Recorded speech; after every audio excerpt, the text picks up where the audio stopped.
नमस्कार, जय जोहार। छत्तीसगढ़ न्यूज में आपका बहुत बहुत स्वागत है। चलिए देखते हैं आज की 25 फटाफट काम की और महत्वपूर्ण बड़ी खबरों को। पर इससे पहले आप वीडियो को कहां से देख रही हैं, कमेंट में बताना बिल्कुल ना भूलें। मुख्यमंत्री विष्णुदेव साय 23 नवंबर को करेंगे बिलासपुर में 143 करोड़ के विकास कार्यों का लोकार्पण। छत्तीसगढ़ के मुख्यमंत्री विष्णुदेव साय आज को बिलासपुर को 143 करोड़ 68 लाख रुपए की लागत के अनेक विकास कार्यों की सौगात देंगे। मुख्यमंत्री बिलासपुर में आयोजित कार्यक्रमों के दौरान Sakri road, Minocha road, sports complex, mini stadium, city Kotwali के पास निर्मित मल्टीलेवल पार्किंग और अरपा नदी तट पर निर्मित राम सेतु मार्ग का लोकार्पण करेंगे। सीएम साय इस मौके पर लाल बहादुर शास्त्री स्कूल में राउत नाचा महोत्सव में शामिल होंगे। बड़ी खुशखबरी, विवाहित कन्या के खाते में सीधे ट्रांसफर होंगे पैसे। सीएम साय सरकार ने मुख्यमंत्री कन्या विवाह योजना में बड़ा बदलाव किया, पूरे प्रारूप को ही बदल दिया। प्रति कन्या विवाह के लिए 50,000 रुपए खर्च करने का प्रावधान है। इस राशि को कैसे खर्च करना है, इसके लिए दिशा निर्देश जारी किए हैं। शासन की ओर से जारी पत्र में लिखा है 35,000 रुपए सीधे तौर विवाहित कन्या के खाते में ट्रांसफर किया जाएगा। संशोधित मापदंड के अनुसार बकाया 15,000 रुपए से कन्या के लिए सामग्री खरीदी जाएगी। छत्तीसगढ़ हाईकोर्ट का बड़ा फैसला, जाति प्रमाण पत्र की वैधता को लेकर महत्वपूर्ण आदेश जारी। जाति प्रमाण पत्र की वैधता और जाति छानबीन समिति के कार्य अधिकार को लेकर छत्तीसगढ़ हाईकोर्ट में महत्वपूर्ण फैसला सुनाया है। उच्च स्तरीय जाति छानबीन समिति के आदेश को रद्द करते हुए सुप्रीम कोर्ट के दिशा निर्देशों के तहत याचिकाकर्ता के जाति प्रमाण पत्र को आदेश की प्रति के 6 महीने के भीतर सत्यापित करने का आदेश उच्च स्तरीय जाति छानबीन समिति को दिया है। कोर्ट ने यह भी टिप्पणी की है कि जाति जांच समिति को एक अर्ध न्यायिक प्राधिकरण के रूप में कार्य करना होता है, जिसके लिए न केवल प्राकृतिक न्याय के सिद्धांतों का पालन करना आवश्यक होता है। छत्तीसगढ़ में अब तक 1,16,000 से अधिक किसानों ने बेचा धान। मुख्यमंत्री विष्णुदेव साय के मार्गदर्शन में अनवरत धान खरीद का सिलसिला जारी है। 14 नवंबर से शुरू हुए धान खरीद अभियान में अब तक 5,37,000 मैट्रिक टन धान खरीद हो चुकी है। राज्य में अब तक 1,16,000 से अधिक किसानों ने अपना धान बेचा है। धान खरीद के एवज में किसानों को बैंक लिंकिंग व्यवस्था के तहत 971 करोड़ 16 लाख रुपए का भुगतान किया गया। धान खरीद का ये अभियान 31 जनवरी 2025 तक चलेगा। प्रदेश के 6 स्वास्थ्य केंद्रों को प्रदान किया गया NQAS सर्टिफिकेशन। उत्कृष्ट स्वास्थ्य सेवा और मरीजों को बेहतर इलाज उपलब्ध कराने वाले राज्य के 5 आयुष्मान आरोग्य मंदिर, उप स्वास्थ्य केंद्र और एक प्राथमिक स्वास्थ्य केंद्र को केंद्रीय स्वास्थ्य एवं परिवार कल्याण मंत्रालय द्वारा राष्ट्रीय गुणवत्ता आश्वासन मानक प्रमाण पत्र प्रदान किया गया। स्वास्थ्य मंत्रालय की टीम के मूल्यांकन में महासमुंद जिले के प्राथमिक स्वास्थ्य केंद्र नंबर को 94.24%, नारायणपुर जिले के आयुष्मान आरोग्य मंदिर उप स्वास्थ्य केंद्र करमरी को 91.87% और एड़का को 86.08% के साथ कांकेर जिले के आयुष्मान आरोग्य मंदिर उप स्वास्थ्य केंद्र अर्रा को 95.03%, तेलगरा को 93.53% और परेर कोरदा को 89.81% अंक प्राप्त हुए। छत्तीसगढ़ के गुड गवर्नेंस फेलो योजना की घोषणा, सीएम साय का बड़ा कदम। छत्तीसगढ़ के गुड गवर्नेंस क्षेत्रीय सम्मेलन का दूसरा और अंतिम दिन खास रहा। समापन सत्र में मुख्यमंत्री विष्णुदेव साय ने एक नई पहल की घोषणा की। सीएम साय ने घोषणा की कि छत्तीसगढ़ में मुख्यमंत्री गुड गवर्नेंस फेलो योजना की शुरुआत होगी। योजना राज्य के युवाओं को प्रशासनिक कौशल और नीति निर्माण के व्यवहारिक अनुभव प्रदान करने के उद्देश्य से शुरू की जा रही है। रेल मंत्री अश्विनी वैष्णव का छत्तीसगढ़ दौरा, रायपुर रेलवे स्टेशन का करेंगे निरीक्षण। रेल मंत्री अश्विनी वैष्णव 25 नवंबर को छत्तीसगढ़ दौरे पर आ रहे हैं। वे दोपहर 1 से 1:15 बजे के बीच रायपुर रेलवे स्टेशन पर पहुंचेंगे। इस दौरान रेल मंत्री रायपुर रेलवे स्टेशन के निरीक्षण करेंगे, साथ ही रेलवे अधिकारियों से मुलाकात कर उनकी समस्याओं को सुनेंगे। रायपुर रेलवे स्टेशन पर लगभग 1 घंटा रुकने के बाद केंद्रीय रेल मंत्री अश्विनी वैष्णव माना एयरपोर्ट के लिए रवाना हो जाएंगे। रेल मंत्री अश्विनी वैष्णव के दौरे को लेकर रायपुर रेलवे स्टेशन में तैयारियां तेज कर दी गई हैं।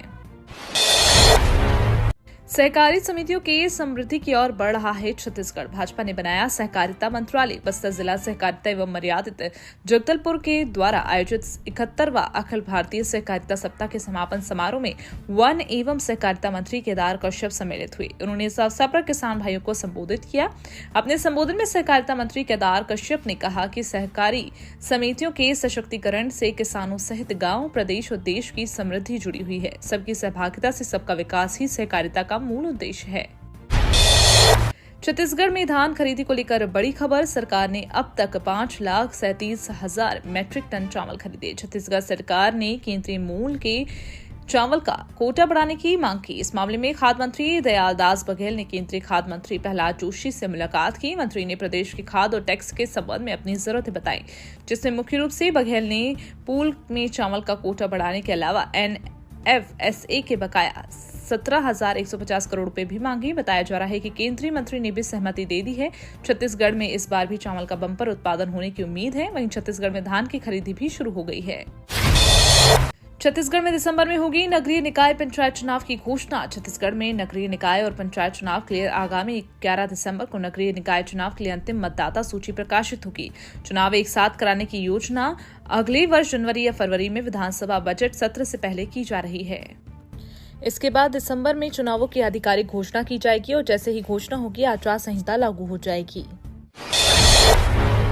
सुरक्षा बलों में से मुठभेड़ में 10 नक्सली ढेर। छत्तीसगढ़ में जवानों के हाथ लगी बड़ी सफलता। छत्तीसगढ़ के सुकमा जिले में जिला रिजर्व गार्ड और नक्सलियों के बीच हुई मुठभेड़ में 10 नक्सली मारे गए। बस्तर के महानिरीक्षक P सुंदरराज ने इस मुठभेड़ के बारे में बताते हुए कहा, छत्तीसगढ़ के दक्षिणी सुकमा में डीआरजी के साथ मुठभेड़ में 10 नक्सली मारे गए। घटनास्थल से AK-47 SLR और कई अन्य हथियार बरामद हुए। तलाशी अभियान जारी।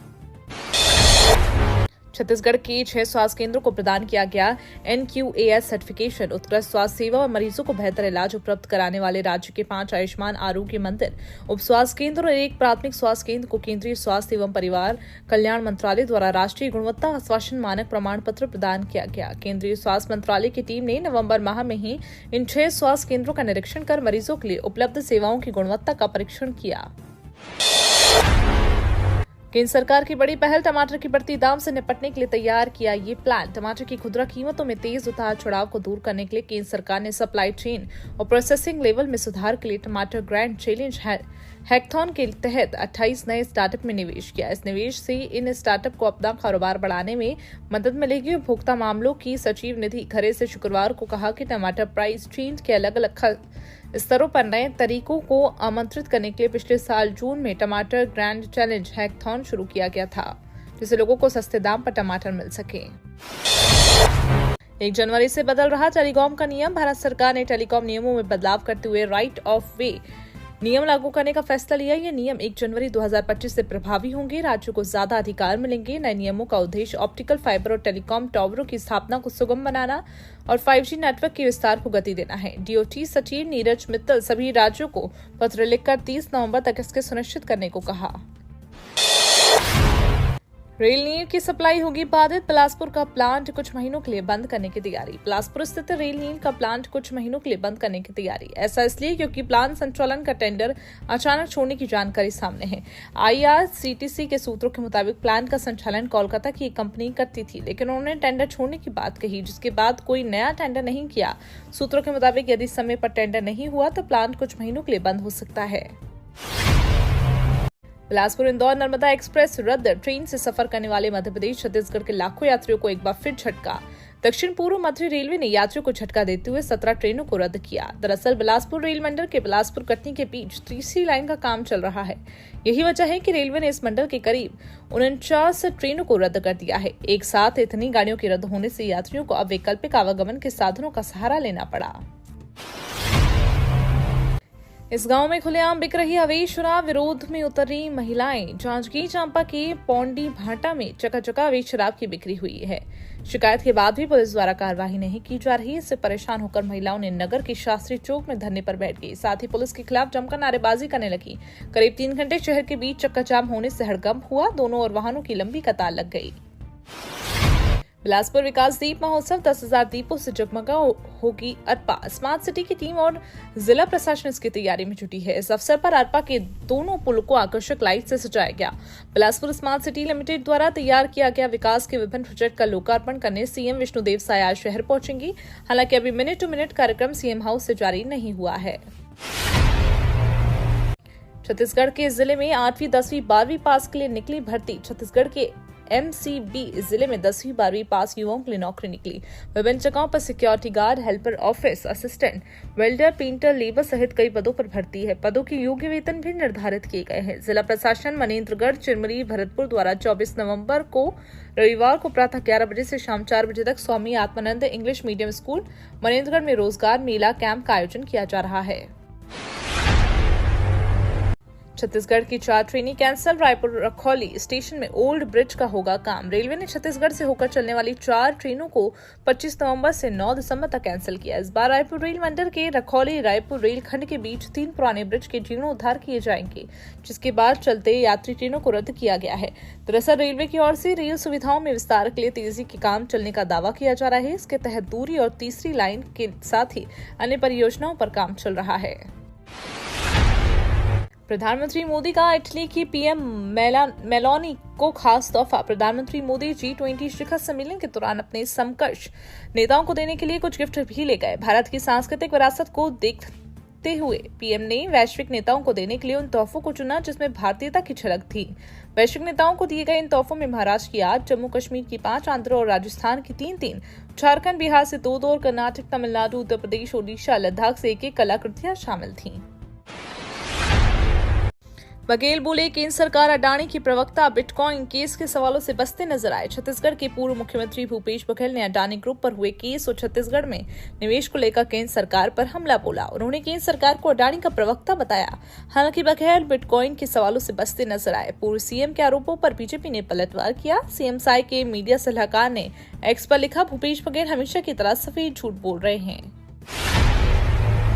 छत्तीसगढ़ में शुरू होगा पब्लिक पॉलिसी पर कोर्स। केंद्रीय राज्य मंत्री डॉक्टर जितेंद्र सिंह ने कहा, छत्तीसगढ़ में मैं मेहमान भी हूं और मेजबान भी। वे भारत सरकार और छत्तीसगढ़ सरकार की ओर से आयोजित कॉन्फ्रेंस सुशासन में पहुंचे थे। इस 2 दिनों के कॉन्फ्रेंस में सभी प्रदेशों के अफसरों ने बेहतर सरकारी काम की आइडिया और अपनी केस स्टडी शेयर की। छत्तीसगढ़ की सरकार से कुछ अहम फैसले हैं। अन्य प्रदेश से आए अधिकारियों से मिले बेहतर आइडियाज को अब प्रदेश में भी लागू किया जाएगा। छत्तीसगढ़ में 9 शिक्षकों से 81 लाख की ठगी। हर टीचर्स के नाम पर 10 से 20 और 21 लाख का लिया लोन। छत्तीसगढ़ के रायगढ़ जिले में 9 शिक्षकों से 81 लाख से ज्यादा की ठगी। बताया जा रहा है dream alpha omega multi trade services private limited company के माध्यम से लोन निकाला गया। ले लूंगा पुलिस ने अपराध दर्ज कर दिया। मिली जानकारी के मुताबिक आरोपियों ने 50% फायदा दिखाकर झांसे में लिया। ठगों ने बताया कि 50% लोन धारकों को मिलेगा, 40% कंपनी रखेगी और 10% एजेंट को मिलेगा।